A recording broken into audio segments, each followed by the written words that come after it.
Hey Kid Live. So we are ending our series today. We've been talking about God's big story, and today we are going to study the very last book of the Bible, and that is the book of Revelation. So we know that the author of this book was a man named John, and he was one of the disciples of Jesus. And so John, at this point in his life, he was getting older, and he had been sent as a prisoner to this island of Patmos.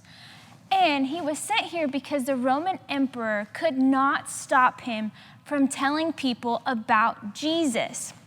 So we know that he lived longer than any of the other disciples, and he had seen some amazing things. He got to see some of the early churches grow because of them being able to hear about Jesus. And for him, I bet it was a wonderful thing to see, and I'm sure it made him super excited to know that all these people were becoming believers. But also, he saw some things that were very difficult to see. Some of the believers got beaten up. Some of them got sent to jail. Some of them were sent out. They were out of these towns. They were ran out of these towns. And some of them even faced death. But we know that in his final days, God was still speaking to him, and there were so many people that were following Jesus, and God's word was spreading from one end of the earth to the other, just as Jesus had predicted. So there's this one day where John heard this loud voice, and he turned and he saw Jesus himself. His eyes were blazing, and he wanted to share some things with John. He told John that he was going to show him some things that were going to happen in the future, and he wanted him to write everything down so he would be able to share with other people. And so this is happening, and God wanted to show his love. And he wanted to show him so many things. Some of them were wonderful, some of them were terrible, and some of them were mysterious. And so John, after he sees this vision, he immediately starts writing a letter to these early churches, saying some of the amazing things he had seen and some of the strange things he had seen. So God shows John this vision, and he starts off by showing him this new heaven and new earth. And we will read that in the book of John. And it says, "In my Father's house are many rooms. If it were not so, would I have told you that I go to prepare a place for you? And if I go and prepare a place for you, I will come again and will take you there myself, that is where I am, you would be also." And so John is seeing this, and he realizes that Jesus was trying to tell him something, that there will be one day where we will not be separated from God. And then he goes on to see something else. He sees this white throne. And in Revelation, it says, this is what he saw. "And I heard," and this is also what he heard, "and I heard a loud voice from the throne saying, 'Behold, the dwelling place of God is with man. He will dwell with them, and they will be his people. And God himself will be with them as their God. He will wipe away every tear from their eyes, and death shall be no more. There will be no more sadness, no more crying, no more pain.'"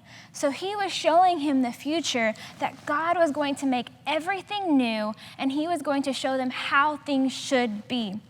So also John saw this light everywhere.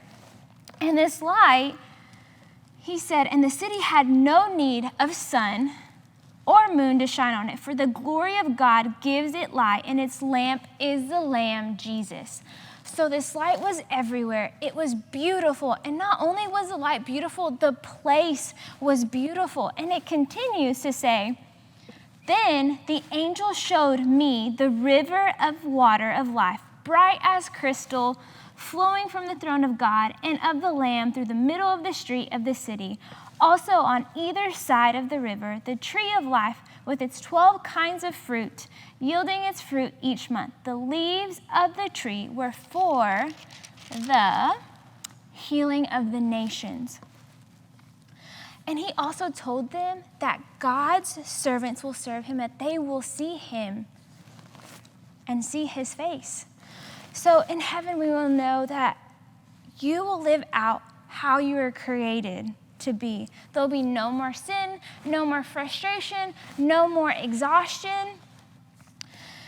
And John didn't know exactly when these things were going to happen. We don't know when these things are going to happen. But the truth is, following Jesus will turn out greater than we can imagine. And we know that. There are some things that we can't understand in John's vision. There are some things that he didn't understand. And there's times in our lives where we're not going to understand what happens to us, but we know that his plan, God's plan, is always good and it's perfect. And so we can see that God is in control of eternity. We see it from the very beginning of his story to the very end. And we also know that Jesus makes it so clear that when we put our faith in him, our relationship with God lasts forever. And we may not be able to envision the forever home, but what we can picture is we can hold on to the things that we do know. And we know that one day we're going to be able to see these things, or we're going to be able to understand, even if we don't understand now. We know that sometimes in our life it gets hard. There are things that we can't understand, or things that are hard, things that make us worried or anxious. Like now, there are things that we don't know how things are going to play out. There may be times in our lives where we don't understand when we lose someone that we love. There may be some times that we go through that is so hard, but we have to trust that God's plans are great, that he is good, that he loves us, and he's always going to be there with us. And we know that in the end, everything that we go through, the highs, the lows, he is there, he is good.